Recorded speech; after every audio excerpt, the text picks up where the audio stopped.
Ladies and gentlemen, welcome to Group Chat. Dee is fresh back from Las Vegas.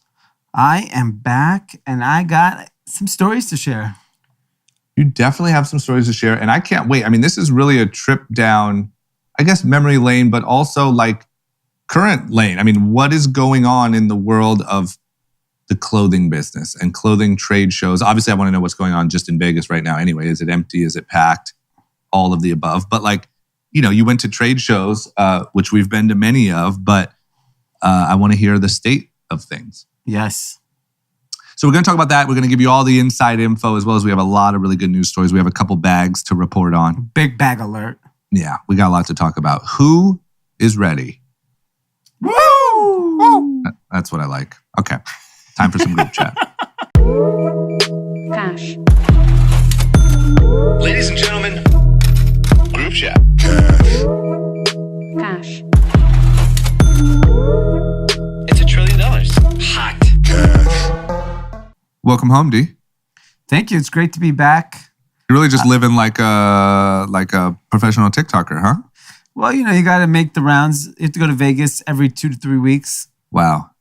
Yeah. I think I heard Bryce Hall say the same advice. The guy's a genius. What'd you do? You went to Vegas? Why'd you go to Vegas? You know, I just wanted to go out, grab dinner at Delilah, hang out. You just shot out for a quick dinner. Yeah. I knew Team USA was back in town. You want to celebrate the gold. Celebrate the goal. I saw a lot of Olympic hats. Booker was there. Durant was there. Yeah, Kyle Kuzma. Kuz was there. I don't think he was on the team. No, Kuz was not on the team. He was just enjoying Vegas. He was on Kuz's story. Really? Yeah. Yeah, apparently. I didn't know. There. Doing what? I'm a Just big sitting, eating. I'm a big Nice. celebrity Instagram story background person. Okay. He's like, yeah. That is true. You've probably been in like more celebrity backgrounds than. I was in the biggest, Drake.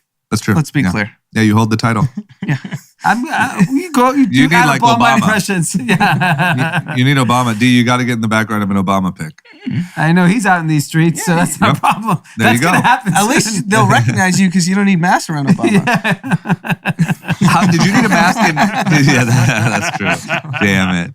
Did you need a mask in Vegas? Well, how does Vegas treat masks? So this is my first flight. Like you went to New York. I hadn't been to the I'm airport. still paying for it. Yeah. I hadn't been to the airport. Think about that flex. That we all know Dee's traveled. That means he's only flown private. Well, I've only had 2 flights. That was like a subtle, I don't know if people realize the flex. I missed it. No, I missed it. In my head, I was still trying to figure out. I was trying to be humble. Yeah, in my head, I was still like, no, you're lying. But I was like, okay, maybe you're lying, and I'll just go with the lie because I'm your friend. So Jason and I went. We drove to LAX after the podcast on Sunday. Wow, new guy. New guy came along. Leaving town. Wow. New guy does not have pre-check. Okay. No chance. Quite annoying. I've lost pre-check because you can't do the interviews during COVID. My pre-check ran out. You can now. I don't know. I think my pre-check Maybe you're ran on a out. watch list. You're on a watch I'm list. not on a watch list. You're on a watch They're like, list. where did all this money come from? We don't know. Yeah. I agree. A little fishy. And then, so I made him get clear Yes, sir. right there because I'm like, dude, I ain't waiting for you all day here. But you guys went early. Dude, the airport was freaking slammed. Packed. Slammed. It was slammed. You could when have I went, just too. You could have gone through and he would have still made it, right? Yeah, he would have probably. Yeah, I would have made it. It was just like but That's really nice of you. I wanted to wait. So got clear. We got in. I was surprised because I thought Sunday afternoon. I assumed arriving would be very busy. I didn't think going would be extremely busy. What terminal? Delta Terminal 2. Oh, wow. Funny. Even parking, and I drove the car, so like parking was even a freaking nightmare. The lot was full. Same when I went. So then we went around. What are you rookies doing driving to the airport? You can't get an Uber. I love driving to the airport. I'm not rich. I can't spend $700 to take an Uber. We're poor. No, yeah, it's like $200 from my house to take an Uber. Sorry, we My don't have the parking was- helicopter from Beverly Hills to LAX. My parking for the 2 days or whatever it was $80. That's way cheaper than $700 for an Uber. Okay. I have a controversial opinion. I enjoy driving to and from the airport because it feels like you're at least back in your own space sooner. Yes, I agree. You know, like Leaving- traveling all day and then getting in an Uber and you got another hour to go and the guy is talking a lot. And I like being back in my car with my own shit. Yeah, I would say the airport going, I can stomach it. The pickup is so painful now. The pickup's bad. You have to either walk to the lot if you want to Uber X. And if you get an Uber Black, it's 17 minutes and then they call you and ask, where are you going? Right. Motherfucker, home. Yeah. What does it matter what part of town I'm going to? I saw a stat today just on the Uber topic, 50% higher Uber rates than a year ago. That's average. If you take LA and New York, I bet you it's 100%. That's just lack of supply? Yeah. As an avid Uber user, it's 100% more expensive. Even the usually a taxi ride in Vegas to your hotel is like $20, $25 maybe. Sure. Yep. When we landed in Vegas, it was empty. There was like nobody. Like we went to the Uber pickup, we were the only one. Because people aren't coming in on a Sunday night. Yes. People are leaving. But the flight was full. That was interesting. Flight was full. Oh, let's talk about the flight. Yes. Oh, wait, let's talk about the terminal. So I know the terminal really well. We got a Barney's Beanery up front. Slammed. And they had tables? Slammed, drinking, everything. Because when I went, when did I go? Where did I go just now? Oh, Vegas. When we were in Vegas, they didn't have tables. Okay, July 4th. Or rules have July changed. 11th. Yeah. Thanks to Delta, they've opened things up. Yeah. So Not the variant. The Airlines are variant. Got it. So Barney's Beanery, Sea Legs, shout out to Omar Cashin. Did you go by there? Sea Legs was slammed. I couldn't get a seat there. Okay. And it was You pounded. should have texted Omar. So then we ended up ordering like food from some QR code to just bring it out there, whatever. Every table, everywhere's packed. Every airline, every flight slammed. Everyone in the terminal is wearing masks. There's no issues. We get on the airplane. It's completely packed. I don't think they had beverage service on the flight. I fell asleep right away. I was exhausted, but I fell asleep. I don't think there was. I fell asleep too, so I'm not sure. But I don't think there was any beverage service. So was the terminal families? Because it is summertime. A lot of families. families. And people abided by masks or no? Yeah, there was only one woman I saw with no mask on, and I just was staring at her. Just like, are you going to put it on or no? You're indoors. You said once you're indoors, you need a mask. You actually said that. Yes. In certain places, you're allowed to do that. So I think once it was all families, we just a lot of people in general in the airport, and then every flight was just like they were asking people to, take the voucher, go home, and whatever, rebook your flight. So whatever, we get on the plane. It was pretty mellow. Like it wasn't like a drunk crowd. Nothing. Everyone just like was super quiet. The plane landed. Everyone exited. And we go to get the Uber. It's in the parking terminal in Vegas. It was $45. $45 for an Uber? Uber X. Wow. And then... no wonder. I get it now. You had to drive to the airport. Yeah. You can't get taxed both ways. Yeah, exactly. And then, so we get to the Wynn. So I just figured Vegas was dead. I'm like, we land. There's like literal, not one person in the Uber section. Not one car. Except us. We get there, we're staying at the Wynn, slammed. Okay, so you walk in, you have to wear a mask. Yeah, I think sometimes we're like in a bubble. Like I feel like people are just out like big time. Yeah, so I don't know if I'm talking from the perspective of the casino floor of the Wynn was very, very, very busy. And when we went to go get our rooms, it's not like, there was people. Every station was filled with people. By the time we left, there was a line of like 15, 20 people waiting to check in. We then went upstairs. On a Sunday. And we went upstairs, got ready, came down, and I wanted to just see some of the stores in the Wynn shops. They were busy. Like so it was busier than when we went second week of July, because the stores weren't busy, because we did a whole lap around the Wynn for shopping. I think it was also late. But like the one or two like feature in Vegas was open, and there was a lot of people in that store. And so we ended up hanging out there for a little bit, and then we went to go eat at Delilah Las Vegas, and we got there early, like 30 minutes early. So we sat in the little lobby area, the bar area. Up top, yep. Yeah, up at the top. And Dee's like a celebrity. Like, let me just say, now that I see it firsthand, Dee's a celebrity by all means. He didn't realize who he was hanging out with. Who was coming up to him? Everyone. Yeah, literally everyone. Staff? Yeah, staff, just people and it's just everybody. Randoms, yeah. Well, yeah. I mean, how do you think you got that entry into Bootsy? Fair enough. I mean, the guy's got friends. We met up with Mike Snedgar, our friend in Las Vegas, and the three of us had dinner. The food was great. It was jazz night, so they do that in LA, which is like just like covers of like, but in a jazz sound. And Delilah was fucking packed. Like every table was full, and obviously like who's who in like probably half the tables, and the energy was really kicking up. We were going to wake up at like 6:30 in the morning to start all these trade shows that we went for. So we didn't stay late. I think we left around 11 o'clock, 11:30, whatever. But by the time it was still packed, everyone was like, it was about to go. Yeah, it was just starting. It was starting, and I ended up seeing Macy Gray performed and whatever. It was just another big night in Las Vegas. But from the buzz of just people talking about Delilah in Vegas, it is definitely like the place to be. Right. So I had a question to Jordan, who works with Jason, and I was like, is Jason gonna fake go up like he's going to sleep with Dee, like go to his room and then sneak back down? Yeah. Did you? Good question. No, I went to bed. How do I wake up at 6 a.m.? Yeah. I was like, I thought you were gonna push it. Mike asked me the same thing, and I was like, no, I gotta wake up early. I got stuff to do. so I feel like the new generation's different, I don't know about that. You don't think so?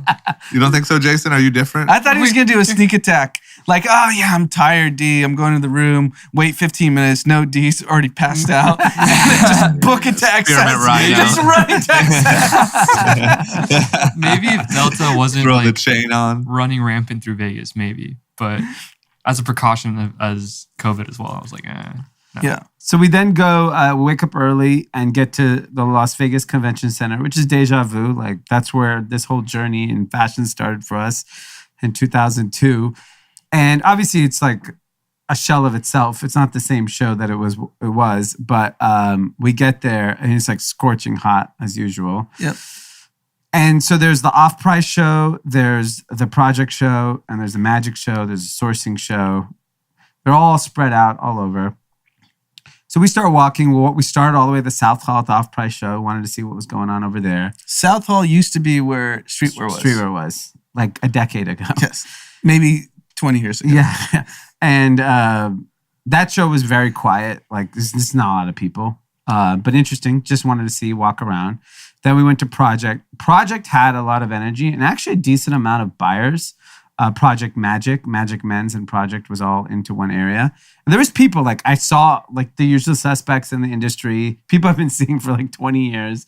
They're all there. And what I realized is there's a subsect of people that will always do these shows, no matter what. Brands you recognized. Yeah. Like, like Steve Madden had a booth, just like big brands, Right. not small brands only. There's also these new people that Did you see you from 20 years ago just with a rack and a dream? There were some suckers that there with a exists? rack and a dream. Yeah. There was a lot of people with dreams. What's the show? What's the show again? The pool trade show? No. What's the TV show? Oh, How to Make It in America. Yeah. Was there a little bit of that there? Oh, yeah. There's a lot of people trying to make it in people America. still Got think it. that, hey, I can do a wholesale apparel brand. Yes. And let's go for it. I'll tell you, I ran into a dozen retailers I know that I was talking to. Everyone said business is good. Really? Retailers. Multi-brand retailers. Yes, multi-brand retailers. A lot of them are anchored by like big footwear businesses. So the Nikes and the Adidas. So they have footwear is obviously on fire.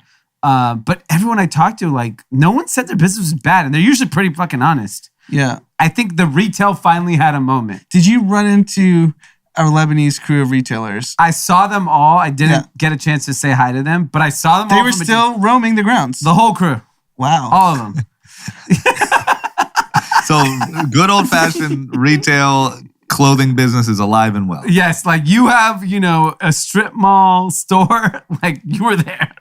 I didn't see a lot of the bigger retailers that are normally there. I'm sure there's some were present, some were not. I think there's a subset of retailers that enjoy going to the shows, that enjoy going and doing that experience. Here's what I think.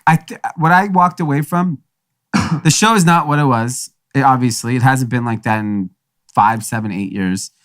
I think there's a place for trade shows. They just need to be reinvented. And I think Complex They're Con, like the Grammys. yeah, like Complex Con is a good example of where it needs to be consumer slash trade. Like, I really think you need the consumer in there because I also think that helps the buyers. Like, if you see all the kids gravitate towards a brand or all the women gravitate to a footwear brand, you're like, well, what the fuck is going on with that? So I would say Yeah. damn near 20 years ago when you started, Yeah. it was a pseudo-consumer Yeah. B2B show because The people riffraff. snuck in. The riffraff was there Yeah. because you knew Jay-Z was showing up, P. Diddy was showing up, Nelly was showing up, Yeah. Lil Bow Wow. This is at the peak of their powers. I know Yeah. some of them are not at the peak of their powers anymore, but Yeah. at the time, Yeah. Outkast was there and it Yeah. was chaos. Yeah. Eminem was there Yeah. and it was absolute chaos in the South Hall of the convention center. Yeah. So I think Was that all like the companies and their just big ass crews and the stores and their crews, or was there purely consumers sneaking in? I think it was just kids sneaking in was Got it. huge. Huge. Like, you had Got a it. boy that worked at Rockaware Yeah. and he slipped you passes and like Got it, it was got it, just a lot of that. Because if it was all B2B, it wouldn't be like everyone throwing up the rock. Yeah, like not yeah. every retailer's throwing up the rock outside the rock. Rock Nation. yeah. Outside, the booth. Yeah. Like, I think I wish I would have seen that. Like, that was right before I started. Yeah. It was so fun. Let me tell you, it was Yeah. ridiculous. it was ridiculous. It was a circus. It was circus. Oh, my and God. I think if I was running these shows, I would say I need 60-70% of the crowd to be riffraff. I think the more riffraff, yeah. the better. Yeah. Like, It's like watching NBA games without the crowd. It sucks. Yeah, like they almost need to be like, add some element of like, because they had like interesting panel. They had Kenneth Cole speaking and like they have interesting things happening. Like, fuck it, just let everybody in. Don't make it hard. I have a vivid memory of this is before smartphones. Yeah. And I have a vivid memory of Jay-Z and Dame Dash standing outside the Rockaware booth. Doing nothing. Just doing nothing. And the entire convention center was just like screaming and yelling and waving. And they just were like standing there. Yeah. And I was like, this is so cool. Man, I never got to experience that. I mean, it was madness. It was crazy. It was like, it was exciting. It was fun. And I think, because here's what I tell you. In an industry like fashion, people want to do shit. So I don't think it could all be digital. Like, even the retailers have proven they're going to exist. They're not all going away now. Like, if Whoever survived probably if you survived COVID, you should survive at this point, right? Like, there's some version of your business that'll exist. But the trade show industry, like, Complex is probably best suited to do this, which is like, and I don't think it should happen on different days. I think it needs to be a fucking free-for-all. And it's like, you one side of the booth, like, you're writing orders with, Macy's and whatever retailer, PacSun, and the other side of the booth is like a circus. Right. But also, like, here's just a question. If we're reinventing it here live on the podcast, because this is funny enough how the podcast started, was an episode about Complex Con. Yeah. Why do you need to write orders in person? I don't Like, think shouldn't you just all go? Yes. Buyers should be there. They should see who has the hype. They should whatever, and they should follow up and write their order. I mean, all the rest of your business is done on email the whole rest of the year. Yeah, I agree. So you can see their line, you can feel and touch it, but then you can follow. You don't got to do all the like sit and writing orders. Yeah, that feels so outdated. So if I was the Governor DeSantis of trade shows, I would ban all into that. orders. Yeah. You can't ban masks and orders. You come in wearing a mask when writing an order, you're out of here. or with a piece of paper, you're out of here. Oh, you're taking notes? Get out. Oh, nice pen. Banned for life. You want a pen? It's for stabbing Get people. the fuck out of here. Am I wrong to think that weren't all these trade shows at the Venetian and Mandalay and now they're back all at the convention center? Yeah. So what happened there? It got bigger? Because convention center is massive. Yeah, it's too big. It's too big. Because here's what else I don't get is clothing is like the actual like following of clothing and people that are passionate about brands is bigger than ever. Yeah, I agree. And I think fashion as a whole is bigger than ever. No high end, right? I'd say contemporary women's. There was some contemporary. What was the most luxury brand you saw? Well, there was no luxury, I would say, no. Okay. Like true luxury? No. But that's the thing is like, how do you engage those people to get there? Because the other thing is like the thing where I think a place like Complex Con wins is the traditional trade show in all industries, they miss the lifestyle of that industry. What do people like to do? They like to eat well, drink, have fun.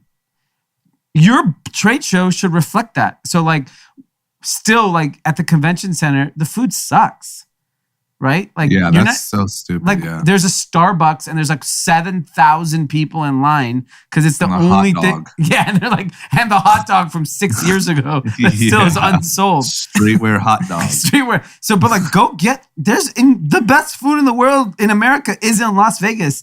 Go get those restaurants, those chefs. Yeah, like Carbone should have. Yeah, like go positions, get. Go have like a pop up and let everyone make it so that like, oh, we want to go grab a drink. No, the drink is put a full service bar, put the best food, and make sure we don't leave. But when we wanted to go get a drink or want to go to eat, we're like, I ain't gonna eat the hot dog. But I feel like they lost that because it was like that when you started. No, it wasn't that luxury, but you didn't want to leave. Yeah, it was hype. Yeah, the chaos was so much fun. It was just like walking around, like, who else am I going to stumble into? But I do think all these trade show, because, exhibition business is big. I don't care if you're there for healthcare. Like, we ran into a friend who was there for a healthcare conference, and he was talking about, it's whatever. It's at the hotels.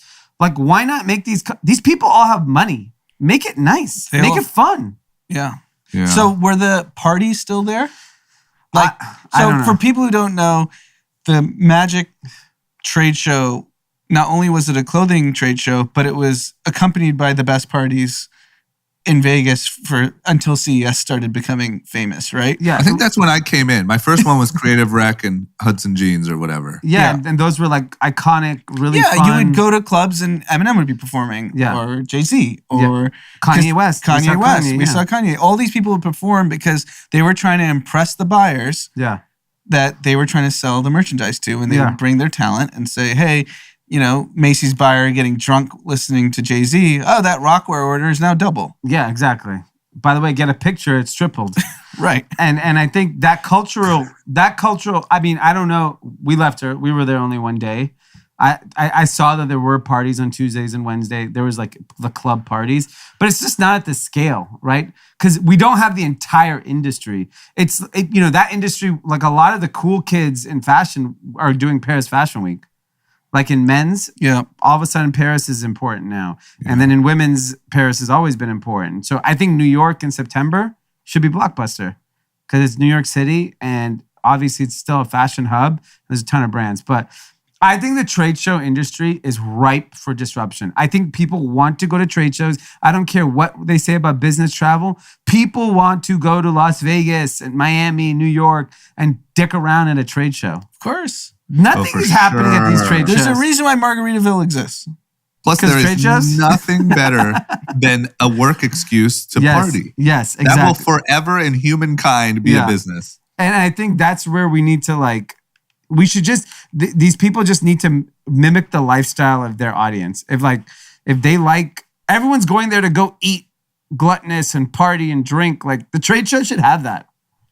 Yeah, I really feel like it's the Oscars or the Grammys or all these things that we bash. It's just such an outdated thing. Yeah. Yeah, because it used to be like that. Because remember how many people had nothing to do with clothing would show up to Vegas for Magic? I loved it. Yeah. It was fun. Everyone from LA would go. Yeah, it was like a big deal. That's how Complex Con is. Yeah. It's similar to Art Basel. We go to Art Basel. I don't know when I don't give a fuck about art. Yeah, you need a little bit of that, man. If you can get people to show out from all over the world for like shit they have no idea about, then the hottest topic. I mean, we said a couple pods ago, it was like gaming, streetwear, and something else were like the crypto, three. Crypto, right? So you have one of the top three and it's just like this boring old thing. Yeah. Okay, well, I think it'll happen. I think either it'll happen with them revamping it or someone new will come and invent it or, like Complex Con did. Yeah, I think you could do it for every industry though. Like every industry. You just saw people were so happy to be in Vegas. Like they just were. I like the idea of you being the DeSantis of, maybe you're just the DeSantis of trade shows and you just move out there. You're hanging out at Delilah. Yeah. And you're just managing. What are you here for? Construction conference? Let me spice that up. Let me spice that up for you. Let's get little Nas X in there and shake things up. Yeah, we're all going to get on top of that crane and start drinking. Yeah, we're gonna have a crane to just swing people around like David Dobrik. Oh my God. Okay. So how do you feel in general? Which, by the way, I just live on air got my COVID test back. I'm negative, so that's good. Congratulations. Are you nervous? Do you feel like you were exposed? I know you said you were going to take it a little easy. On Monday, which was the day that we were spend the whole day in the convention center, we wore a mask the entire time. I don't think I took it off once. And then we had dinner at an early dinner and with a friend, and that was the only other time I had my mask off. When I had dinner at Delilah, I had my mask off, and I obviously spoke to a bunch of people, but the amount of people that I interacted with without a mask on was less than 10 people. Yeah, and I'll tell you, I just spoke to the guy who was giving me my rapid COVID test, and he said that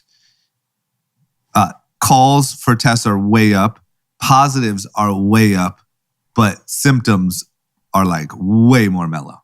Really? Yeah. Okay. That's the live on the ground reporting. Okay, that's good to hear. Okay, you want to move on to Bag Alert? Yeah. One last tie the bow on Vegas. New guy shows up to the podcast, 65 days ago, 70 days ago? How long you been here? Welcome to the... May 24th, so 2 months, 2 weeks. So Okay, a little over 2 months. 70 days. This guy goes to Vegas, stays at the Wynn, goes to Delilah, Las Vegas, and Dee omitted, they went to Wally's too. Went to Wally's, had a nice early dinner. So the new guy and there's been the Bootsies and after parties. What happened? You're hanging out with NBA stars at Delilah, Vegas. I mean, holy shit! Talk about an onboarding. Yeah. Can new guy? Could you have actually imagined this 3 months ago? No, I was driving home last night, and in my head I was like, damn, I should tweet right now. Like, if you would have told me 2 months ago I'd be doing all this, I would have called you crazy because you should have said at Pete. Yeah.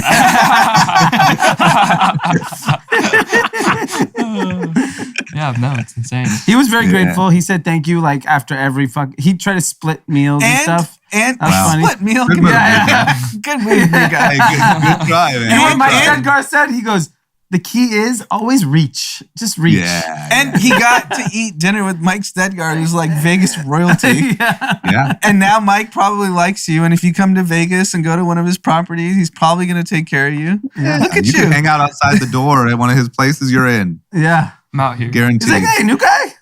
Is that we new can guy? win. Come on in, new guy. Oh, you're by yourself? Even better. Come on in. Okay, well, good stuff, man. It's good to know that the industry is alive and well. Yeah. And people are happy. Yeah, people are definitely happy. You know who else is happy?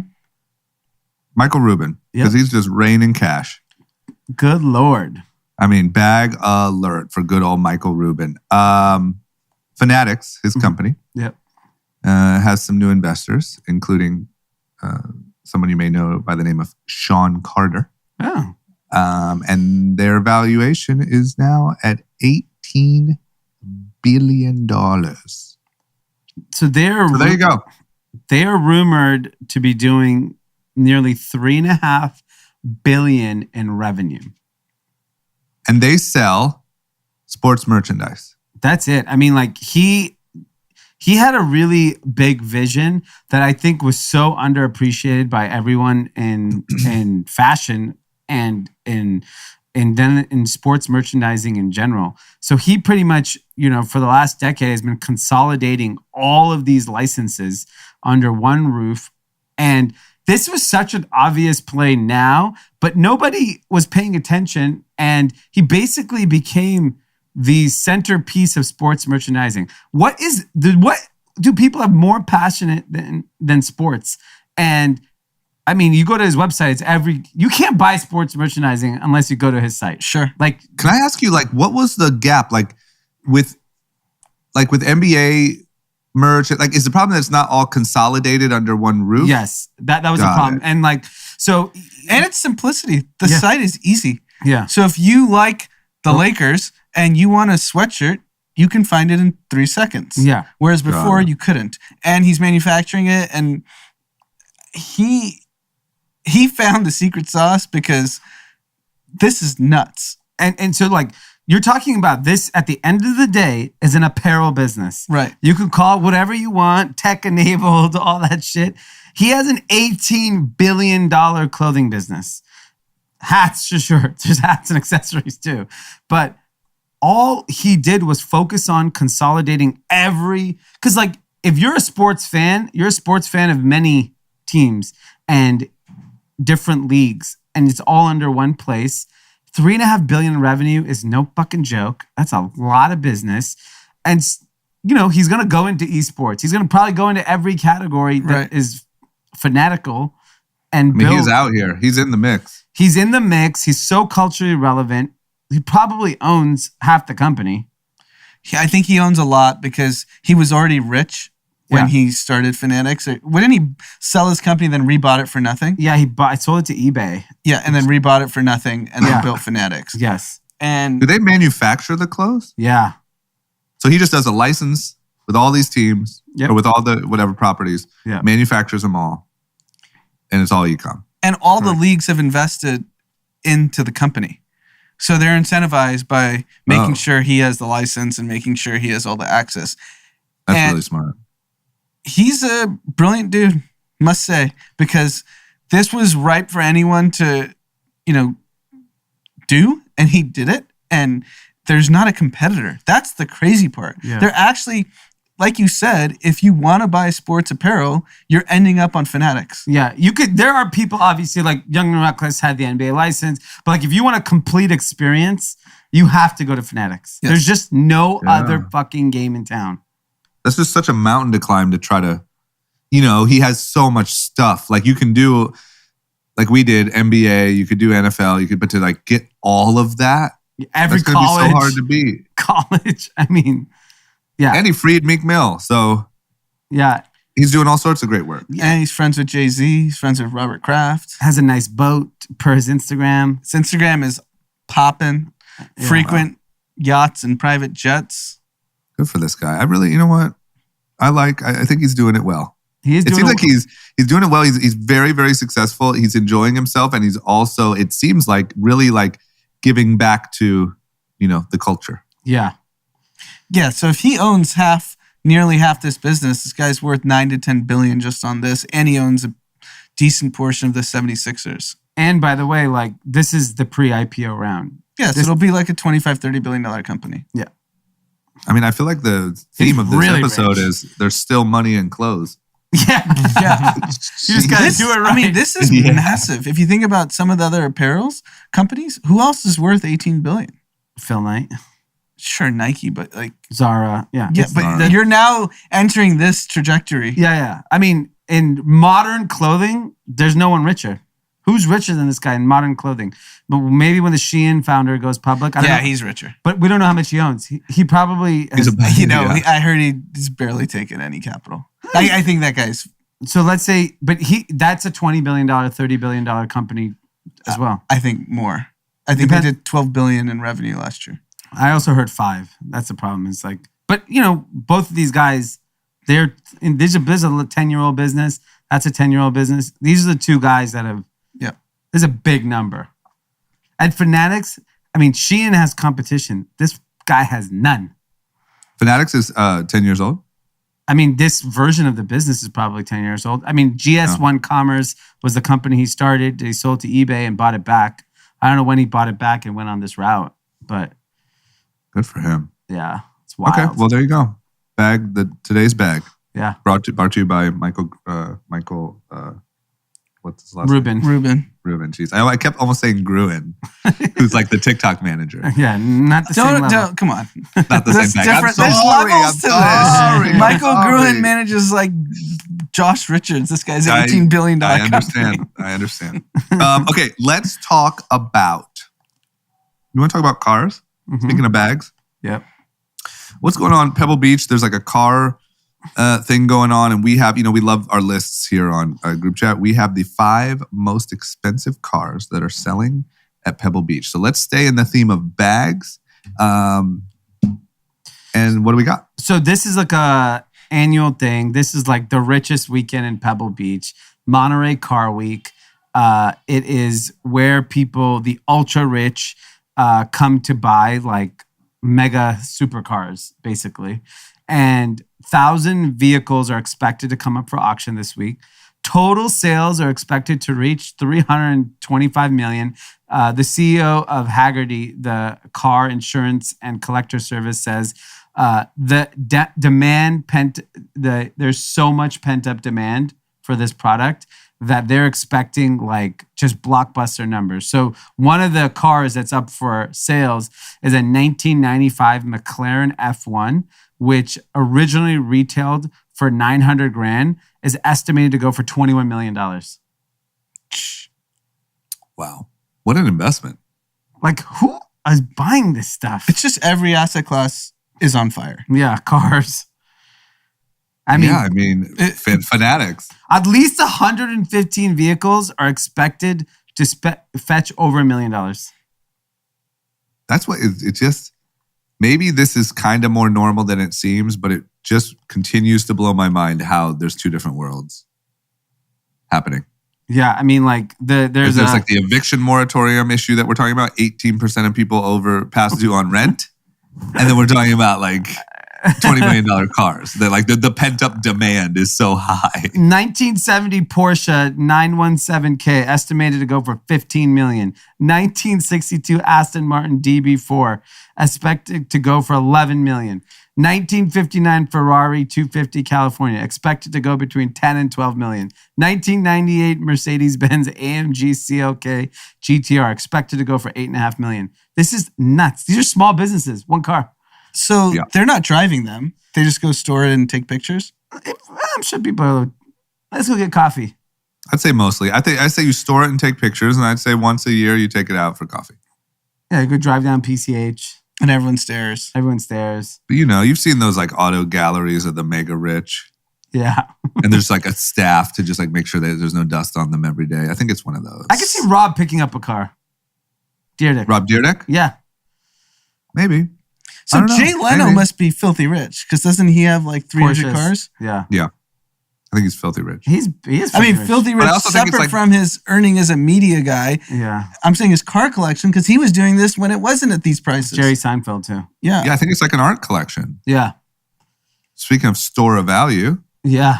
Like I think it's just like if you're into cars, you just collect that. I mean, this guy, that was 1995. It was just under $1 million. Now it's 20.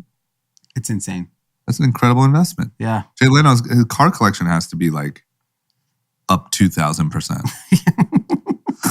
Pretty much anything you own should go up in value. Anything you own that there's a finite amount of is super up in value because it's not finite in value. I was going to say unless it's actual cash. Yeah. Anything finite in value is up. Yeah. Okay. Speaking of stores of value and new age ways to do that, do we have the Q2 Coinbase earnings or they're coming? They just came. We have it. What do we got? How are we looking?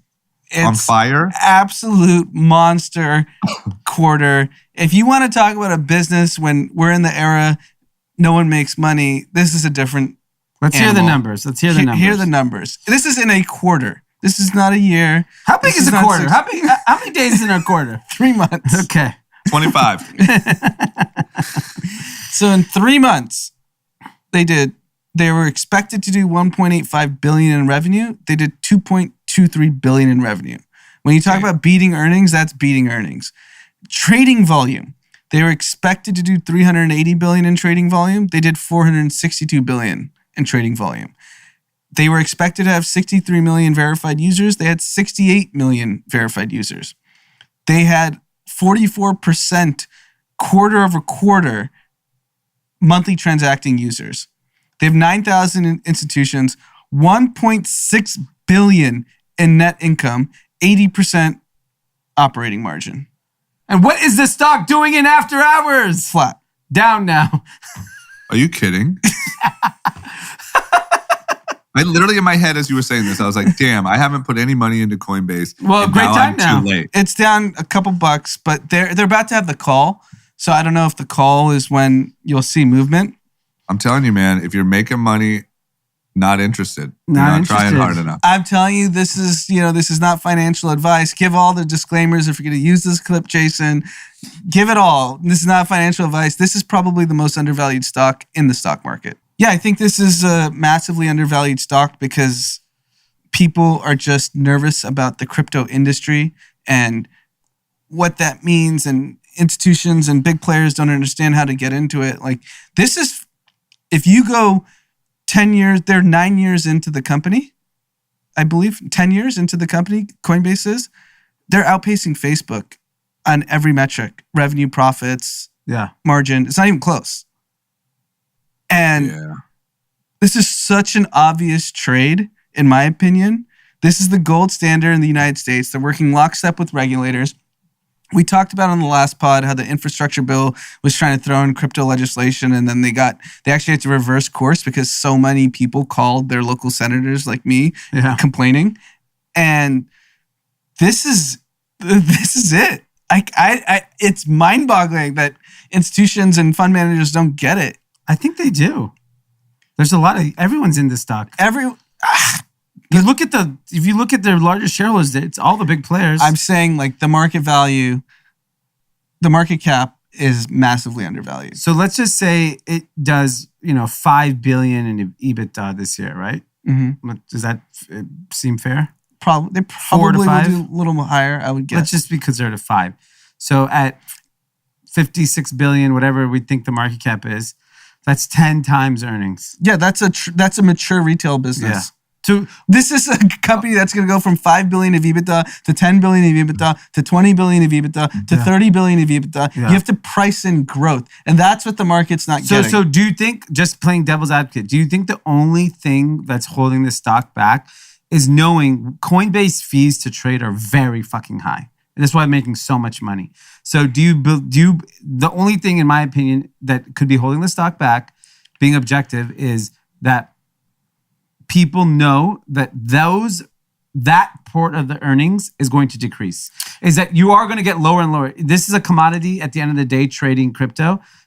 I know they have all the other layers of financial services where they're going to win big on, but do they believe like the actual trading revenue going to decrease over time? Because whatever happens, it's always a race to the bottom on those fees. Yeah, I think on the retail side, you will see a reduction of fees, but you'll make that up with the number of users. But the other thing, I said there's 9,000 institutions. Right. They don't get the same fees that retail. No. They get marginal fees. So that 9,000 institutions is going to be 20,000 institutions. It's going to be 50,000 institutions. Yeah. And if you think about, if you're a large fund manager that wants to get into crypto, you're not, you by de facto only have a few players to actually go to make, if you want to buy $300 million of cryptocurrency, unless you're technically savvy. I would go to the Ukraine. You could go to the Ukraine, but Coinbase is pretty much your only option in terms of having the most security, knowing that they're working with the government. So you can go tell your LPs. I get that, like a lot of these other exchanges, you want to make that kind of transaction, you have to go tell your LPs, like, hey, we have no clarity on the legality of the business. Yeah. But don't you think that one reason for it not being responded to the same as maybe other businesses is like fear of crypto in general? Yeah, of course. I think that's obviously the case. And they had these numbers in the last 3 months when crypto fucking shit the bed. Imagine when we're in a bull run in middle. You're right. You're right. Q2 was really bad for crypto. Yeah. Oh my God. Yeah. Yeah. It just seems to me like maybe that's the like maybe it's like, well, this company's up and blah blah blah. But at the end of the day, if there's infrastructure, proof of stake, it could all go to zero. Yeah. Right? In that I mean, I don't know who believes that at this point. I don't think there's a theory in economics that's taught in every university in America. Efficient market hypothesis, that the market is efficient and everything's priced in. It's an absolutely flawed theory. Someone won a Nobel Economics Prize based on that theory. And nothing is efficient. And Coinbase is going to prove to the market that this is the least efficient market. That's a terrible theory. Yeah. Tell me exactly why that worked with Nicola. The guy is like indicted for fraud. Yeah. Okay. Sounds efficient. Okay. How about this? Amazon. We all have products on Amazon. One of the very key things to selling products on Amazon are your reviews. They matter a lot. And Amazon's really good at making sure that you don't fake it and they're legit, and because they matter so much. But it seems like there's a bit of an issue happening where some people are taking their negative reviews so seriously that they're tracking down the reviewer Yep. and confronting them. This is like that scene, was it Jay and Silent Bob, I think, where like he decided to go house to house to fly around the country and beat up people who were talking shit about him on the internet. This is what I'm picturing. Is this are people actually like showing up at doorsteps, or like what's happening? So they're basically Amazon sellers are. So I'm an Amazon seller. I'm very familiar with how important reviews are to your success on Amazon. If you get shitty reviews and you end up becoming like, you go from a 4 or 5 star product to like a 2, 3 star product, it's fucking lights out. Yeah. Like it is impossible to recover. Like you have to go get 5-star reviews. And so when these people leave these negative reviews, there's really no recourse for the brand. And sometimes it's just like an honest mistake, or sometimes these people are crazy and they leave these crazy reviews. Brands are trying to, if they see a name, they try to track that person down and say, we'll give you a refund. We'll give you a gift. Can you please take that fucking review down or change it and give it us a 5-star? Obviously, that's not part of Amazon's policies, but brands who are doing millions of dollars are not going to just sit on their ass and be like, Betsy in Minnesota fucking hates my, my wipes, so my business is over. And I think it's a real problem. I understand why reviews are important to help consumers make decisions, but I also we're giving so much power to the consumer to just destroy these brands. And as a seller, it's fucking frustrating when you get a 1-star review on, maybe by accident was a defect product or something happened during shipping that we have no control over. And that is the problem now of the seller, and we are punished for it. And so I don't know. I've seen people make accidents and put amazing product, absolutely loved it, 2 stars. Yeah, I see that all the time. Yeah, I saw someone take that. On a pair of shoes, really comfortable, never worn better shoes, 3 stars. Yeah. Yeah, that's really tough. So two things. Go ahead. 2 things. One, isn't there a dark web of people who go and bash competitors' reviews? That's a known thing. Yes. That happens on Amazon. So this is a big problem in Amazon. It's called bad actors. Mm-hmm. Bad actors are sellers on Amazon that know. I'm dealing this with one of our brands right now. A bad actor in China saying we are infringing on a copyright currently, which we're not. They say it on Amazon? They said it and got our listing taken down for 1 month. 1 month. And this particular item and product is a summer item. It was on fire on Amazon. We proved all the paperwork to Amazon. Nothing happened. And then we had to get aggressive. So we filed complaints against them, showed all the licensing and all the agreements that we had. And after 40 days, our listing got turned back on. So for a small business, you could be lights out. Lights out. If you can't sell a product for 40 days. Especially if you're sitting on inventory. I'm friends with so many big Amazon sellers, mega big Amazon sellers. The shit, if you're in a category like vitamins or anything is ingestible, these bad actors will literally, they know how to take down your listing. Yeah. I got a stomach ache from taking your vitamin. I found a piece of glass. You could just say shit. And you have no verification. Then secondly, it's algorithmically, right? How Amazon pushes who gets top. It's based on how many stars you have. Well, yeah, the more reviews, the more, if it's a brand search, then technically you should be at the top. But yeah, if you're just searching for apple cider vinegar gummies, yeah, they're going to pick the one with the most reviews and the best, engagement. So maybe Jeff needs to come back from space and figure this out. Yeah, man. I think that's always been a tough, that's something that the internet hasn't figured out yet. With Yelp and with whatever, it's some of the employee sites where people can talk. And there's just, unfortunately, a lot of times I think they serve a good purpose, but there's also a motivation to take people down and for competition to make up stories. And you can't really, I don't know, there's not a real solution there. Yeah, because with Yelp, I think we are very unique in the sense we know what restaurants we like, we just go to. But Yeah. I don't think most customers actually act like that. They go on Yelp, they read the reviews, and they get convinced or not convinced to go to a restaurant. I think a lot of people do that. You know who has the worst Yelp rating? Sorry, guys. Delilah. Really? Yeah, because if you don't know them, Then you don't get in. Yeah. Got it.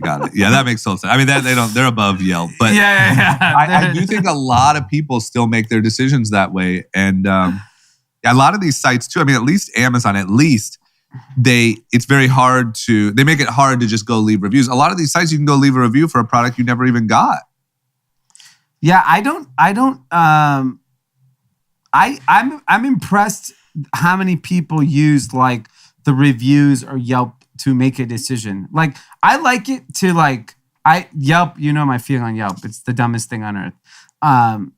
But I wanted to order I forgot what it was, some set of lights for the backyard.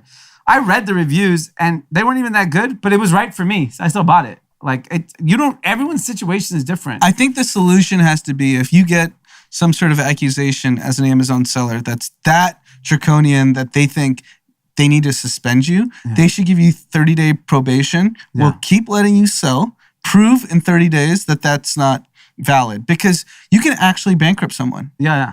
There's so many. I can tell you this. I spoke to sellers the peak of COVID that were just gangbusters. They were doing business that you couldn't, like, the numbers are so insane. And their listing would get taken down for no reason other than someone fucking with them. Or like, you know how on Uber you can rate the passengers as well as the drivers? Yeah. Rate the people who are buying the products and have, if they leave a positive review for an item that because there's no incentive to leave a positive review. No. But then you get pissed off and you leave a negative one. Well, that's the problem. People are more inclined I to like leave that idea. negative reviews. And I think that will also show, like, the other thing you want to see on a review is like, this person has been with Amazon for 8 years and they made 6,000 purchases. Okay, if they leave a negative review, you know what? It's okay. But like, we're letting anyone. Yeah. I want to see Dee's I like that idea, reviews. Tim. This guy's a loser. 1 star. Yeah. This guy's a fucking loser. Imagine New Republic, like the customer reviews. Yeah. Fuck this guy. He doesn't know fashion. Loser. 1 star. Just look at your Instagram. Dork. 1 star. Oh my God. Yeah, that's amazing. Yeah, I just think it's flawed. And I do think that, like Tim's saying, like, you're not, I mean, it's just known that, like, most people, if you go somewhere, you have a good experience. Unfortunately, you don't really leave reviews. You leave reviews or you complain when the experience is bad. What's crazy is everyone's so focused on who gets deplatformed on Twitter. Yeah. Delisting on Amazon actually sends you into bankruptcy. Yeah. Yeah. For sure. Okay. Well, that's something that needs, you know what? Let's go can we leave a bad review on Amazon as a whole and say, don't like the review process, 3 stars. Okay. Next up, AMC. I mean, hotter than ever. Yeah. Also colder than ever. Yeah. It's an interesting situation. It's, one of the meme stocks. And so there's a lot of new excitement about it. That being said, I'm guessing, the P&L doesn't look too great. What are they going to do you think? I mean, it looks like the CEO's talking about it a little bit. What do you do with all of this newfound action? Newfound liquidity? They have $2 billion in cash. I mean, this is basically an insolvent business. It should not exist. Correct. Okay? Obviously, thanks to Reddit and the meme gods, they're officially like back in business. So CEO goes, it's the biggest we've ever had to play with. Can you imagine? They've been shut down largely for the last 18 months, and they have more liquidity and a higher stock price than they could have ever imagined. But props to the CEO. He paid homage to the Reddit gods. Yeah. He said, thanks to the millions of investors that came on board, you are the owners. Yeah. I will listen to you. This CEO gets it. He goes, they don't work for me. I work for them. They're my bosses. This stock might double. I mean, you want to talk about efficient theory? I want to go to AMC and see a cardboard cutout of deep fucking value with his nachos and his Mountain Dew. Welcome to AMC. Jason's got something. They started an AMC Investor Connect program, and if you own even $1 of AMC stock, you get a free popcorn. It's great. Oh my God. Oh, jeez. Yeah, I'll tell you what. This could be handled right, and it could be one of the most historical stories. I mean, they're talking about, he's like, we're going on offense. So now he understands. They're talking about things we've spoken about. Why can't you watch sports there? Why can't we watch other events there? Like, there's so many things like gaming, all of these things, right? They have the real estate. They have these huge screen, incredible sounds, food that people love. This might be another undervalued good gem. $2 billion in cash? Oh my gosh. I heard that they're coming to the Grove. They're taking over the Pacific. They did. That is confirmed. Oh wow. So you're all in. I might buy some shares. I think you should get a I mean, popcorn. just for the If popcorn. nothing else. Yeah. If nothing else, grab a free popcorn. I don't know. I just think this is such an opportunity. Oh, And yeah. there's so much. Like I would literally, in all seriousness, I would name Deep fucking Value like I don't know, like give him a position. Yeah. Like, obviously not Creative CEO, director. maybe. Yeah, like creative director. And like they just lean all the way in and then show the fucking next UFC fight at AMC and then like just go all in. Yeah. Okay, well, congrats on your newfound cash. Here's something that maybe they should sell at AMC. If you really want to turn shit up and get some viral videos of some fistfights in the front row. Pepsi and Boston Beer are collabing to create an alcoholic Mountain Dew. Oh my God. When you want to talk about like Sons and Four guy, he's fueled by this shit. Next season, it's just fucking nothing but fistfights. Hard Mountain Dew. Boston Beer is the purveyor of Sam Adams. 5% alcohol. Which malt is beverage. in line with the White Claws. So that's not a lot of alcohol. I would think Mountain Dew would go for it. Yeah. Just 30%. Just let it rip. Just let her What was Four Loko? Like 60? Something insane. Yeah, they should go the Four Loko route, put some energy shit in there. Just fucking, here you go. I mean, who the fuck is going to drink this? They took out the sugar. They had zero sugar. I was at a gas station and I went for the Mountain Dew Zero. It's disgusting. Yeah, I mean. The no sugar version. I mean, Mountain Dew, jeez. I just have to believe that with like the seltzer craze and gaming. You think this works? It's a little think it late, works. don't you think? I do, but I don't know. But I don't. I just think Mountain Dew alcohol just makes perfect sense to me. I think it's going to go young too. Maybe it's where I'm from. I think. Maybe it's my roots. I think it's like, you know how like our first drink probably was like a Bud Light can? Like Right. when you're 17, 18 and you're sneaking alcohol. This is probably going to be most kids' first drink. When you're 18, I'm like, oh, get that hard Mountain Dew. I think it was like Mike's Hard Lemonade. That was a big one when we were in high school. Yeah. And then now hard Mountain Dew. What was the other one? Where they did the whole competition in college? Iced? What is that? Smirnoff Ice. Yeah. Yeah. That's still like, I'm sure all of their revenue is people getting iced. Right. Yeah. All right, well, we'll see. But my bet, if I had to place a bet, I'm betting on AMC and I'm betting on alcoholic Mountain Dew from this episode. This is literally 1993. And I just talked about the most revolutionary company in technology. Coinbase. Yeah, well, And you're going for AMC and Mountain Dew. you know what? I don't get it.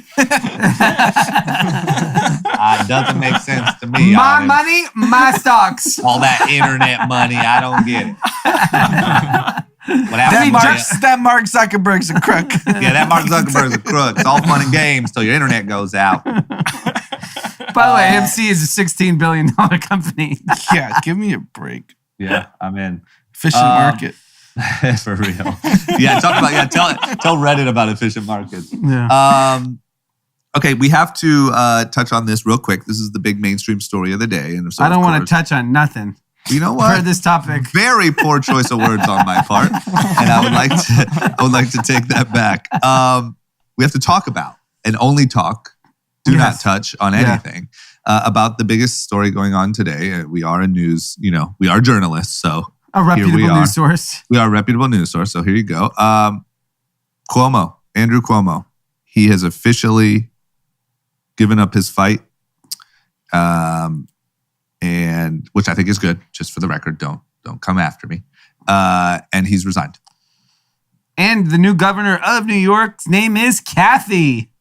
We have a Kathy in the governor's mansion now. Look at us. Well, congrats to Kathy. Yeah. But look, I mean, I think Andrew really tried to like hang in there and claim innocence, but like it just doesn't look good at all. I love to err on the side of like, let's see what really happened. But man, at this point, it's hard for me to, it just looks like too much. Yeah. I mean, you know what I mean? He probably held on leaving longer than he should have. Yeah, I think once the Democrats turned on him and it was clear he was going to get impeached, it's embarrassing to go through that process. So he's trying to pretend he's walking out on his own terms. But you know what he should have done when this whole process started? Because all this information came out. If you knew the heat was getting turned up on you, he could have left. Look, you know how these things happen. It happens backdoor first. They come, they sit out. Whoa. Yeah. I mean, he knows all about that. Whoa. But, some senior, state official comes to your office and say, look, we have to proceed with this. The attorney general comes to your office and says, this is what's going to happen. How do you want to play this? And like, you want to go through this process or you want to get the fuck out right now? If he knew this was coming. It was just ego and pride. He should have stepped down 6 months ago. Yeah. And he would have quietly said, oh, after COVID, I need to spend time with my family, blah, blah, blah. But no, your ego, all this like... he probably thought he had a shot at 2024. Yes, and he was like, I'm going to fight this. This is bullshit. And look, now you're done. Yeah, he's done. He's done. You're politically... Because what happens now? Where's he go now? Guest commentator, CNN. Seems more like a Fox guy at this point. I did see that clip that everyone's sharing on the internet of Fox News saying, I'm not perverted, I'm Italian. Is that real? I don't know. But it's no. So it's a clip or a quote? It's a quote under a clip. It went viral on the internet, and I was like, I'm not even going to bother to see if this is real. This sounds so ridiculous. Oh, my gosh. Okay, well, that's one way to try to spin it. Yeah. Okay, so there's the story. Let's go to seen on social. Anything, Dee, on social media you've seen in the last week that the world needs to know about? No. I sit on my phone 10 hours a day and I don't see anything on social. Nothing's hitting your fancy. We are coming up on the next Jake Paul fight here in a couple of weeks. So that's Woodley, right? Yep. So it seems like we'll get some good fuckery in the next couple of weeks. And Woodley is a trained UFC fighter that's a striker, or is he a boxer? He's a UFC fighter but is older. He's 40, I think, or ish. He's more of a striker than Ben Askren. So he definitely can knock people out. Definitely way more of a boxer than Ben Askren. But look, it's a good next step. If he beats him, it'll be like, okay, shit, who's next? And it definitely has to be a more like longer lasting, entertaining fight to watch. But I don't know. I still think Jake Paul wins, to be honest with you. Because he's also now had like all this extra time to keep training. He's like 23 years old. Yeah. Tyron Woodley is only getting older. And I've seen some of the like training footage. It's way better than Ben Askren, but it still doesn't quite look up to par. I don't know. So Jake's a hero. Yeah. To be honest with you, I think Jake wins this fight. I think then he's on like another level. And then I think the next choice is really hard. I think it's who he fights next that's the really hard one. Or they could just stop. Yeah, but I honestly think in their minds, they honestly think they will end up being the biggest boxers that exist. I really do. Like, I think that they think that the biggest boxing match will be one day like Jake Paul versus whoever the current Canelo Alvarez is, and it'll be the biggest fight. Like, I think that's what they're honestly going for. Do they have the talent to get there? To be honest with you, I think that it is possible with Jake because he is really good. He's way better than Logan, it seems like, and he's younger. So who knows? Like, you could be 30 and still fight, and he could be like crazy athletic and have a gift for it and really compete at a high level. I mean, it's definitely in the realm of possibility, but It's just a little late. I mean, these guys that they're fighting have been boxing since they were 12. Right. I did see one that thing. they would be fighting. One thing on social media. Messi is officially signed with That PSG. was mine. He walked out in the uniform. He's number 30. The internet is assuming he's 30 because he's obsessed with Steph Curry. They have a friendship. This is like a real thing. Okay. And Neymar has his number on PSG, so he didn't take Neymar's number. Okay. So How old is he? Maybe he's 30 years old. He's 34. Okay. It was also his first number at Barcelona before he got the number 10. Okay. Okay. Okay, well, there we go. He just overtook. Sorry. No, you're good. He overtook what? He overtook Kim Kardashian as the second most followed person on Instagram. So now it's Ronaldo, Messi is the order now. Wow. Soccer really is the thing, huh? It's just so weird. Isn't it weird to be like so left out of like the like sort of undeniably biggest thing? Yeah, like no idea what's going on. It's so weird. It's just so weird that the biggest thing we just like don't have a taste for, really. Yeah. If you ever want to watch a game, just let me know. I don't. That's the thing. I agree. I try, like whatever that. Italy, like Jason, this is where a new guy just overstepped his boundaries. Yeah. He thinks he's the plug for LAFC. Yeah, No, I have I a meant- TV, I meant- Jason. I meant have on TV. I have cable. Yeah. I mean, on TV, like I can be like, oh yeah, that's offsides. This is No, listen, we get it. You're fresh back from Vegas. You have some Okay. newfound confidence. We get it. Just kidding. I'll You're shut doing a up great now. job. I'll shut No, up. you're doing great. Mine is, I'm going to do a throwback to a Joe Rogan recommendation. Quentin Tarantino. It's a good episode. Just come out? It's actually like a week or so old, but I just didn't listen to it because, Spotify. But I finally listened to it and it's really good. And I don't know, it's really good insight into like his creative process and how he comes up with these crazy movies and what he's inspired by. And then he talks about like Once Upon a Time in Hollywood and why he wrote Bruce Lee the way he did, which was very controversial, and old stories from Hollywood about how Bruce Lee actually was. And he talks about Harvey Weinstein and how he wished he would have treated that differently. And it's just a lot of like, it's a pretty candid, you don't really get like the old school, like Hollywood doesn't really open up like that. And so it's good stuff. All right, I'll check it out. My scene on social, in addition to Messi, is Barstool is now broadcasting and commentating MLB games. Genius. Fucking genius. Genius. Go take it all. Maybe I'll like soccer. Yeah. Yeah, Big Cat just screaming and yelling over a soccer game. I'd Yeah. They love that. commentate it. I'll be like, oh, got it. This makes a lot more sense now. It's genius. I saw Dave. He does such a good job at like taking you along the ride, taking the audience along the ride. And like there was all these people talking shit about Barstool and like, what a dumb move. Can't believe any sports franchises would do this. And like, it's just, he's very, transparent about talking shit back. Yeah. Very good. Yeah, it's similar to how like rappers and athletes like, oh, Jake Paul is going to catch them hands. And then he just knocks out everyone. Yeah. It is. He's the Jake Paul of media. Okay, good stuff. All right, well, that's all we got. Do we have any shout outs? Yeah, I got a shout out here. A shout out from Juiced Slettering. He's a Dutchman living in London, and he wants to give a shout out to his two friends, Lavinia and Lawrence. They just got engaged, fans of the podcast, and they are traveling around Europe, enjoying their time being newly engaged. And, shout out to you guys. Congrats on the good for you engagement. guys. Yeah, it's an exciting time. And Juiced also corrected me that even though he's not Indian, he said India's first gold, new guy, you fucked me, was not the javelin. They won field hockey apparently 6 times. Wow, we're hot. Yeah. 6 times? We're so athletic. 1928 to 1956, we were dominating. Yeah.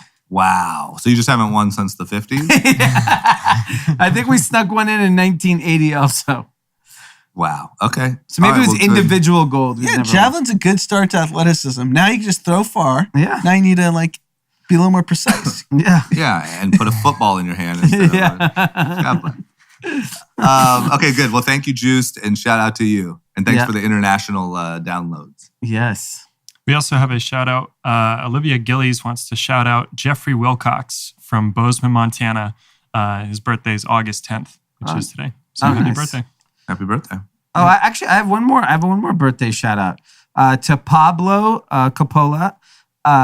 Happy birthday, bro. We actually met. I met him and his girlfriend.